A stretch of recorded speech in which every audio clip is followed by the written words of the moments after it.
నమస్తే. This is Shaurya. మనతో పాటు సీనియర్ మూవీ క్రిటిక్ భరద్వాజ గారు ఉన్నారు. వారితో మాట్లాడదాము. 'డెక్కాయిట్' మూవీకి సంబంధించి 'అడవిశేష్' యాక్షన్, అలాగే మృణాల్ ఠాకూర్, అలాగే డైరెక్టర్ గురించి కూడా 'పెద్ది' రామ్ చరణ్ రివ్యూ ఇవ్వడం జరిగింది. అసలు ఏం మాట్లాడారు? ఏం రివ్యూ ఇచ్చారు? ఆ మూవీ గురించి అసలు ఆయన ఏమన్నారు? సో, ఈ డీటెయిల్స్ అన్నీ కూడా సార్‌తో మాట్లాడేద్దాం. నమస్తే సార్. నమస్తే. సార్, 'పెద్ది' రివ్యూ రామ్ చరణ్ ఏం రివ్యూ ఇచ్చారు? అనిపించింది అసలు 'డెకాయిట్' మూవీ గురించి? మీ విశ్లేషణ చెప్పండి. తర్వాత రివ్యూ గురించి. అంటే సినిమా గురించి నేను ఆల్రెడీ మాట్లాడాను. అవును. అయితే 'రామ్ చరణ్' సినిమా చూసాను, బావుంది అని అన్నాడాయన. హ్మ్. బావుంది. పర్టిక్యులర్‌గా అనురాగ్ కాశ్యప్, అలాగే అడవిశేషు వీళ్ళ నటన బావుంది. అలాగే మృణాల్ ఠాకూర్ కూడా చాలా చేసింది. హ్మ్. ఎమోషన్స్ ఉన్నటువంటి క్యారెక్టర్ అది. చాలా బాగా ఆవిడ నిర్వహించగలిగింది అన్నట్టుగా తను ఒక కితాబు ఇచ్చాడు. హ్మ్. ఇది బావుంది. అంటే బ్రాడ్‌గా సినిమా ఎలా ఉంది అనే దానికంటే కూడా హ్మ్. ఒక హీరో తను యాక్ట్ చేసిన సినిమాల గురించి కాకుండా పక్క వాళ్ళ సినిమా గురించి మాట్లాడటము, చూశాను అని చెప్పడం, బావుందని చెప్పడం, లేదు బావుంటే బావుందని ఆయనకు కలిగిన అభిప్రాయం ఏదో ఆయన చెప్పాడు. అవును. అయితే మిగిలిన సినిమాల విషయంలో కూడా ఇదే జరిగితే బావుంటుంది. అందరూ కూడా సినిమా హ్మ్. రిలీజ్ అవ్వగానే జనరల్‌గా ట్వీట్ చేస్తారు. అవును. సినిమా రిలీజ్‌కి ముందు ట్వీట్ చేసి సినిమా రిలీజ్ ఉంది. ఇది బాగా ఆడాలని కోరుకుంటున్నామని ట్వీట్ చేయటం అనే సాంప్రదాయం ఉంది. హ్మ్. అయితే సినిమా చూసిన తర్వాత ఒక రివ్యూ లాగా చెప్పడం అనేది కొత్తగా ఉంది ఇది. హ్మ్. ఈ ట్రెడిషన్ అందరూ పట్టించుకుని ముందుకు తీసుకెళ్ళగలిగితే ఒక స్నేహపూరిత వాతావరణం ఉంది ఇండస్ట్రీలో అనే ఇంప్రెషన్ ఇచ్చిన వాళ్ళు అవుతారు. అవును. అందరి సినిమాల విషయంలోను. ఇప్పుడు చాలా సందర్భాల్లో ట్వీట్ చేయకపోయినా జనాలు కౌంట్ చేస్తున్నారు. అవును. కౌంట్ చేసి అంటే ఇది ఆ కౌంట్‌లోకి వచ్చే సినిమా కూడా కాదు. అంటే అవును. రేస్‌లో లేడు 'అడవిశేష్'. రేస్‌లో లేని హీరో గురించి రేస్‌లో ఉన్న హీరో మాట్లాడటం అనేది కీలకంగా మారింది. అయితే ఇక్కడ ఈ అభిప్రాయాలు చెప్పడం వలన పెద్దగా మనకి ఇబ్బంది లేదు అనుకుని మాట్లాడాడా అనేది కూడా ఓ చర్చ ఉంది. హ్మ్. ఇదే పద్ధతిలో ఈయన 'అల్లు అర్జున్' సినిమా రిలీజ్ అయినప్పుడో, లేకపోతే 'ఎన్టీఆర్' సినిమా రిలీజ్ అయినప్పుడో రివ్యూ చెబితే దాని ఇంపాక్ట్ ఇంకా బిగ్గర్ వేలో అవును. ఉంటుంది అనేది ఒక అభిప్రాయం ఉంది. సో, 'రామ్ చరణ్' గారు ఇది మొదలుపెట్టాడు. ఈ కల్చర్‌ని కొనసాగించాలి. అందరు హీరోల విషయంలోనూ హ్మ్. ఇది కొనసాగాలి. అయితే అన్నపూర్ణ స్టూడియోస్ 'సుప్రి' గారి బ్యానర్ నుంచి వచ్చిన సినిమా ఇది.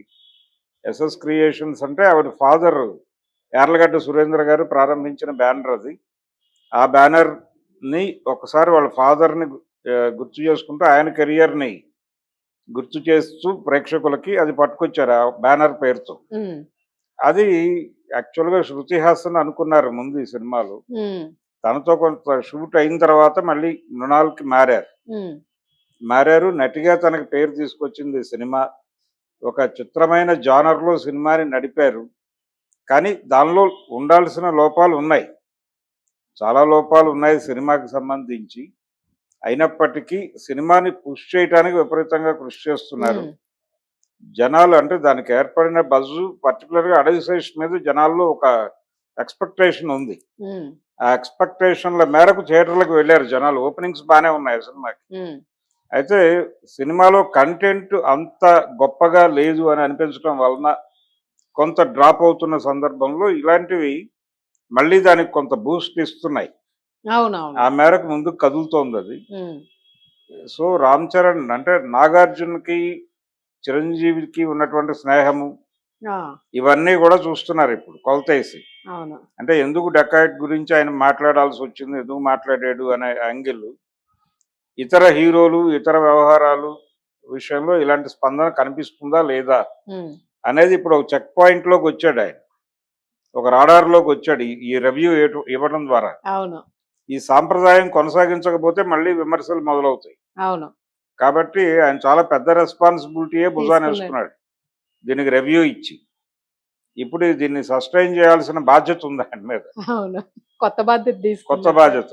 అది పైగా ఇప్పుడు 'అడవిశేష్' గారి సినిమా మీ ఫాదర్‌కి ఫ్రెండ్ అయిన 'నాగార్జున' గారి కంపెనీ నుంచి వచ్చిన సినిమా దాన్ని ఎండార్స్ చేస్తే చేస్తారా? అందరి సినిమాలు ఎండార్స్ చేస్తారా? అవును. పర్టిక్యులర్‌గా 'అల్లు అర్జున్' సినిమాలు ఎండార్స్ చేస్తారా అనేది ఇప్పుడు కీలక అంశం. అవును. అంటే ఆ 2 కుటుంబాల మధ్య సినిమాలకు సంబంధించి ఒక స్పర్ధ ఉంది ఉమ్, అనేది అరవింద్ గారే యాక్సెప్ట్ చేశాడు అవును. అధికారికంగా. ఉమ్, కాబట్టి మరి ఆ స్పర్ధని దాటి ఇదే గెస్చర్ ని మీరు కంటిన్యూ చేస్తారా కొనసాగిస్తారా? అనేది ఇప్పుడు కీలకమైన ప్రశ్న ఆయన ముందు ఉంది. అంటే ఇదంతా అట్లీస్ట్ అంటే ఆయన ఆలోచించి చేశారు అనుకోవచ్చా? లేకపోతే ఒక ఫ్రెండ్‌షిప్ మీద నార్మల్ గా చేసేసారు. జెన్యూన్ గాని అంటే అనుకోవచ్చా సార్? జనరల్ గా సినిమా చూడమని అడిగి ఉండొచ్చు. ఆ! సినిమా చూసి అభిప్రాయం చెప్పండి అని అడిగి ఉండొచ్చు. ఈయన దాన్ని అంగీకరించి ఉండొచ్చు. ఆ! అంటే రెండు వైపుల నుంచి జరగాలి. అవును. రెండు వైపుల నుంచి జరిగిన సందర్భాల్లో సినిమాలు చూసి అభిప్రాయం చెప్పడం అనేది ఇది కొత్త కల్చర్ ఏం కాదు. గతంలో హ్మ్. కూడా ఉంది అది. గతంలో పెద్ద హీరోల అభిప్రాయం తీసుకోవడం అవును. అనేది వీళ్ళు వెళ్ళి అడిగేవాళ్ళు. సినిమా చూడండి ఒకసారి అని. వాళ్ళు టైం ఉంటే చూసేవాళ్ళు. హ్మ్. టైం లేకపోతే లేదు అని చెప్పేవాళ్ళు. అలా 'శంకరాభరణం' సినిమా ఎన్టీ రామారావు గారిని చూడమని అడిగారు ఆ రోజుల్లో. హ్మ్. ఆయన అరగంట చూస్తాను అని చెప్పి వచ్చి మొత్తం సినిమా చూసి బాగుందని చెప్పాడు. ఓకే. అది వాళ్ళకి బిజినెస్ పరంగా ఉపయోగపడింది. అంటే ఆ హ్మ్. సినిమా రిలీజ్‌కి ఉపయోగపడింది ఆ మాట. అలా జరుగుతోంది. జరిగింది. అప్పటినుంచి చరిత్రలో ఉన్న విషయమే ఇది. అవును. కాబట్టి మంచి గెస్చరే ఇది. ఇది మంచి సాంప్రదాయాన్ని ఆయన పాటించాడు. ఇప్పుడు హ్మ్. దాన్ని కంటిన్యూ చేస్తారా లేదా అనేది కొనసాగించాలి. బాధ్యత. కొనసాగించి తీరాలి. తీరాలి. తీరాలంతే. తప్పదు. లేదు అని అనుకుంటే మాత్రం ఇక్కడ మళ్ళీ అది ఎటో ఎటో మళ్ళీ విమర్శలు ఎళ్ళిపోతది. అంటే ఇప్పుడు పరిస్థితి ఎలా తయారైందంటే ప్రతి హ్మ్. ఒక్కళ్ళ ట్విట్టర్ అకౌంట్ల మీద, వాళ్ళ రకరకాల ఇన్‌స్టా అకౌంట్ల మీద నిఘా ఉంది. అవును. ఆ నిఘాలో వాళ్ళు ఎవరిని అన్‌ఫ్రెండ్ చేస్తున్నారు, ఎవరిని ఫ్రెండ్‌గా చేర్చుకుంటున్నారు, అవును. ఎవరిని అన్‌ఫాలో చేశారు, ఇవన్నీ కూడా న్యూసే. హ్మ్. ఇవన్నీ కూడా రెండో రోజు వీళ్ళిద్దరి మధ్య ఎందుకు జరిగింది, ఏం జరిగింది, ఎందుకు అన్‌ఫాలో చేశాడు అనేది కూడా ఒక కంటెంట్‌గా మారిపోయింది. అవును. అందుకని కొంచెం కేర్‌తో ఉండాలి ఏదైనా. ఇది దానికంటే కూడా బిగ్గర్ ఏరియాలో మాట్లాడాడాయన. హ్మ్. ఆయన మాట్లాడిందో చిన్న సినిమాని ప్రమోట్ చేయడం కోసంగా కూడా అనుకోవడం లేదు జనాలు. 'అడవిశేష్' మీద ఎక్స్‌పెక్టేషన్ ఉంది జనాల్లో. అవును. కాబట్టి అతన్ని చిన్న హీరో అనుకోవడానికి లేదు. ఆ సినిమాని వాళ్ళు పెట్టిన బడ్జెట్ రీత్యా అది చిన్న సినిమా కూడా కాదు. అవును. అటువంటి సినిమా గురించి మాట్లాడినప్పుడు రేపు 'డ్రాగన్' గురించి మాట్లాడాల్సొస్తుంది. అవును. అప్పుడు కూడా రివ్యూ ఇస్తాడా ఈయన? ఈయన ఒక అఫీషియల్ రివ్యూవర్‌గా మారిపోతాడా? ఇలా రకరకాల చర్చల్ని రేపాడాయన దానికి రివ్యూ చెప్పడం ద్వారా. అవును. ఈ కొత్త బాధ్యత 'రామ్ చరణ్' ఎలా నిర్వహిస్తాడు? రేపు పొద్దున ఆయన సినిమా రిలీజ్‌కుంది ఈ దానికి నెలాఖరికి. ఎవరైనా రివ్యూ ఇస్తారా? ఇవ్వరా? అనేది దానికి కూడా ఇతర ఇప్పుడు క్వెషన్. హీరోలు ఈ సాంప్రదాయాన్ని గౌరవించి అవును. అంటే ఈవెన్ 'అడవిశేష్' అయినా రివ్యూ ఇస్తాడా ఆ హ్మ్. సినిమాకి అనేది చూడాలి. యెస్. 'అడవిశేష్' కావచ్చు, లేకపోతే 'సుప్రియ' గారు కావచ్చు, హ్మ్. వాళ్ళు రివ్యూ ఇస్తారా అనేది చూడాలి. హ్మ్. Right sir. Thank you sir. Thank you.